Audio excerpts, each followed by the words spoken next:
লালমনিরহাটের 250 শয্যার সদর হাসপাতালের সাবেক তত্ত্বাবধায়ক এবং চতুর্থ শ্রেণীর কর্মচারীর বিরুদ্ধে সরকারি কোষাগার থেকে প্রায় 20 লক্ষ টাকা আত্মসাতের অভিযোগ উঠেছে।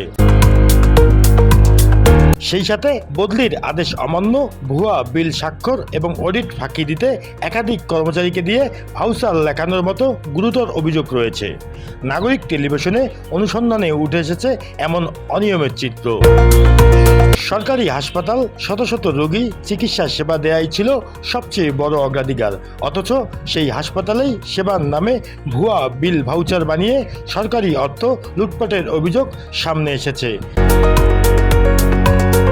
স্বাস্থ্য অধিদপ্তরের বদলির আদেশ থাকলেও তা অমান্য করে সাবেক তত্ত্বাবধায়ক ডাক্তার আবুল আল হাজ্জাজ আরও প্রায় 20 দিন দায়িত্বে থাকে।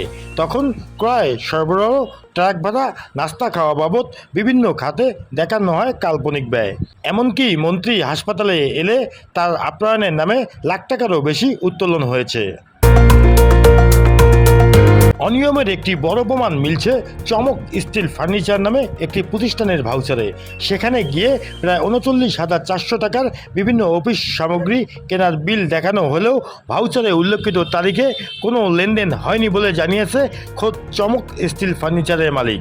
ভাউচারটা আমার, কিন্তু লেখা আমার হাতের নয়। ওরা এটা হলো ব্ল্যাঙ্ক ভাউচার নিয়ে যায়, হলো এগুলো বিল বানাইছে। হাসপাতালের চতুর্থ শ্রেণীর কর্মচারীর আনন্দ কুমার সাহা তিনি বিভিন্ন দোকান থেকে ফাঁকা ভাউচার সংগ্রহ করে পণ্যের নাম ও মূল্য বসিয়ে ভুয়া বিল তৈরি করতেন। না, মালামাল ক্রয় করা হয় নাই। আমার যে বড় ভাই আছে, বড় ভাই বলছিল যে একটা ভাউচার লাগে। অডিট টিমের সন্দেহ এড়াতে একই ব্যক্তি নয়, হাসপাতালে বিভিন্ন কর্মচারী দিয়ে এসব ভাউচার লেখানো হতো।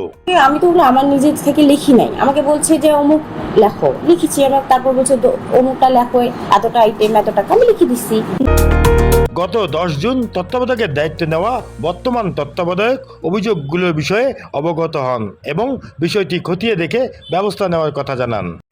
হেড ক্লার্ক এবং অফিস সহায়ক তার বিরুদ্ধে কিছু বিল ভাউচার বা এই ধরনের আর্থিক অনিয়মের কিছু অভিযোগ আমি শুনতে পাই।